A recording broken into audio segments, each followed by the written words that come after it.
사무엘하 10장. 그 후에 암몬 왕 나하스가 죽고 그의 아들 하눈이 왕위를 계승하였다.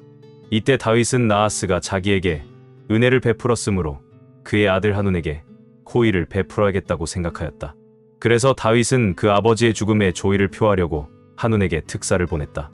그러나 다윗이 보낸 조문단이 암몬 땅에 도착했을 때 하눈의 신하들이 그에게 말하였다.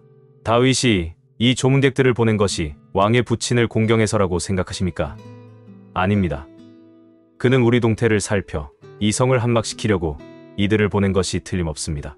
그래서 하눈은 다윗이 보낸 조문단을 잡아다가 그들의 수염 절반을 깎고 엉덩이 중앙부에서 그들의 옷을 잘라 아랫도리를 드러낸 채 돌려보냈다.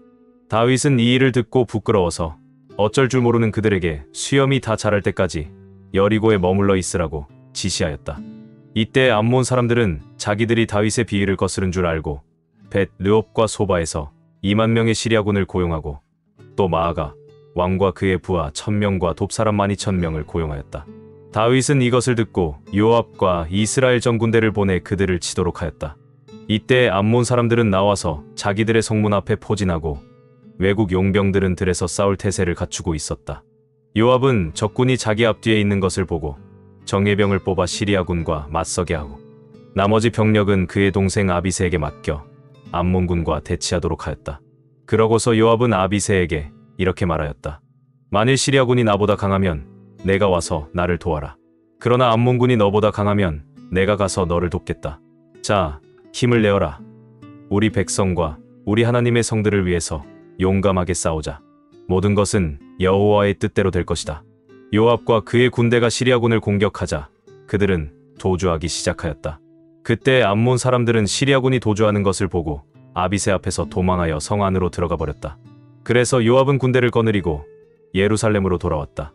시리아군은 이스라엘군에게 패한 것을 알고 자기들의 모든 군대를 다시 불러 모았다. 그때 하닷세셀 왕이 사람을 보내 유프라테스강 건너편에 있는 시리아군을 데려오게 하자 그들은 헬람에 가서 하닷세셀 왕의 군대 총사령관 소박의 지휘를 받았다.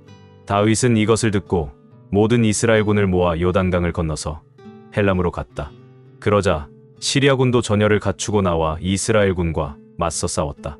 그러나 이번에도 시리아군은 패하여 도망하였고 이스라엘군은 시리아 전차병 700명과 마병 4만 명을 죽이고 또 그들의 총사령관 소박도 쳐서 죽였다.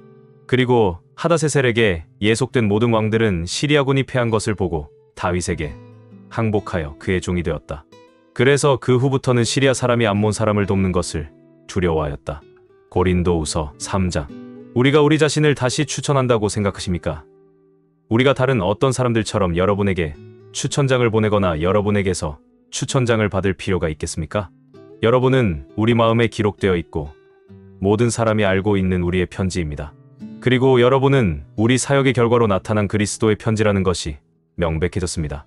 이 편지는 먹으로 쓴 것이 아니라 살아계신 하나님의 성령으로 쓴 것이며 돌판에 새긴 것이 아니라 사람의 마음 속에 새겨진 것입니다. 우리는 이와 같은 확신을 그리스도를 통해 하나님 앞에서 갖게 된 것입니다. 우리는 무슨 일이나 우리 자신이 하는 것처럼 생각할 자격이 없습니다. 그런 능력은 하나님께서 주시는 것입니다.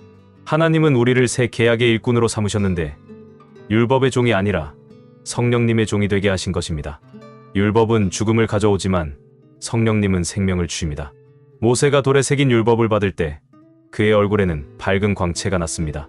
곧 사라지긴 했지만 그 광채 때문에 이스라엘 사람들은 그의 얼굴을 제대로 바라볼 수가 없었습니다. 죽음을 가져오는 율법의 직분도 그처럼 영광스럽다면 성령님이 주시는 생명의 직분은 더욱 영광스럽지 않겠습니까? 사람을 죄인으로 만드는 직분이 영광스럽다면 사람을 의롭게 하는 직분은 더욱 영광스러운 것입니다.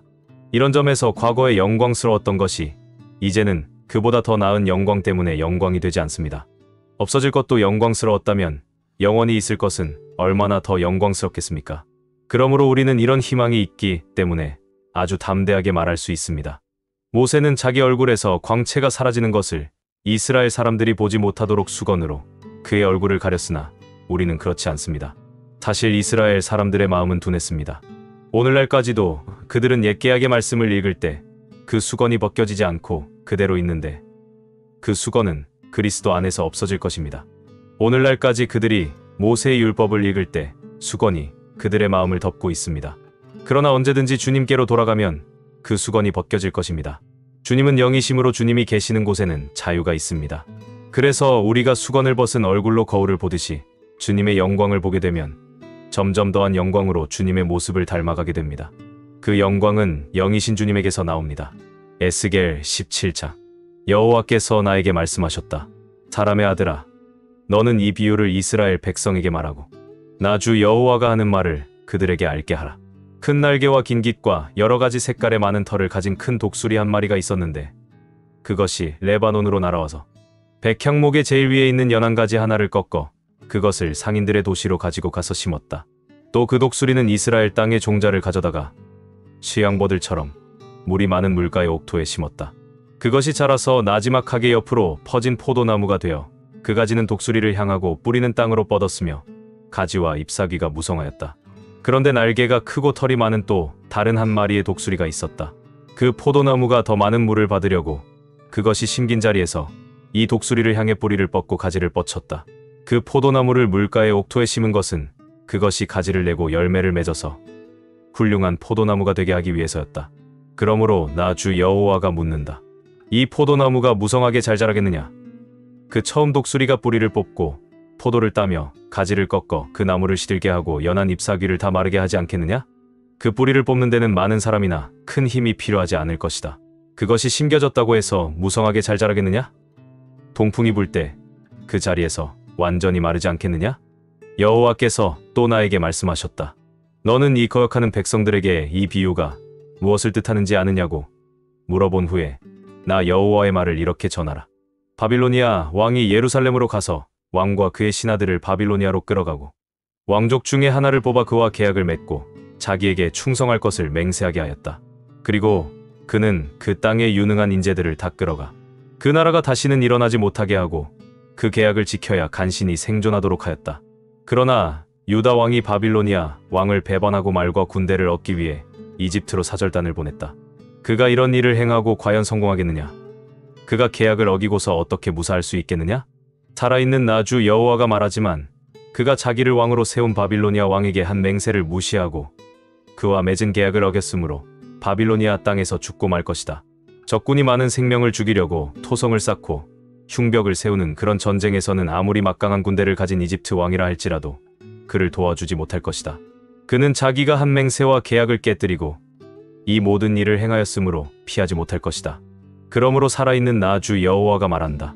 그가 내 이름으로 맹세하고 계약한 것을 깨뜨렸으므로 내가 반드시 그를 벌할 것이다. 내가 그물을 던져 그를 잡아 끌고 바빌로니아로 가서 나를 배신한 죄를 거기서 신문할 것이니 그의 정예병들이 다 칼에 죽을 것이며 살아남은 자들은 사방으로 흩어질 것이다. 그때 너희는 이것을 말한 자가 나 여호와임을 알게 될 것이다. 나 주 여호와가 말한다. 내가 백향목 꼭대기에서 연한 가지를 꺾어 이스라엘의 가장 높은 산에 심겠다.